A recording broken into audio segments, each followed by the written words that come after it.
బాపులపాడు మండలంలోని పిఎంసి జవహర్ నవోదయ విద్యాలయం వేలేరు నుండి ఈరోజు ఒక ప్రత్యేక కార్యక్రమం నిర్వహించబడింది.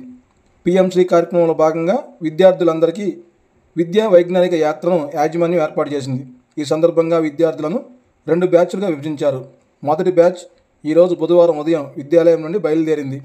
ఈ బృందంలో 6వ తరగతి నుండి 12వ తరగతి వరకు ఉన్న ఆడపిల్లలు, అలాగే 6వ తరగతి అబ్బాయిలు కలిసి మొత్తం 269 మంది విద్యార్థులు ఉన్నారు. వారికి ఎస్కార్ట్గా 10 మంది ఉపాధ్యాయులు వెంట వచ్చారు. ఈ బృందానికి టీం మేనేజర్గా senior most teacher Shri Boddapati Adinarayana బాధ్యతలు నిర్వహించారు.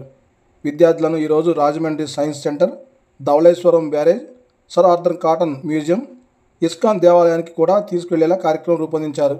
ఈ మొత్తం యాత్ర కోసం గన్నవరం డిపో ఏపీఎస్ ఆర్టీసీ బస్సులను ప్రత్యేకంగా ఎంగేజ్ చేశారు.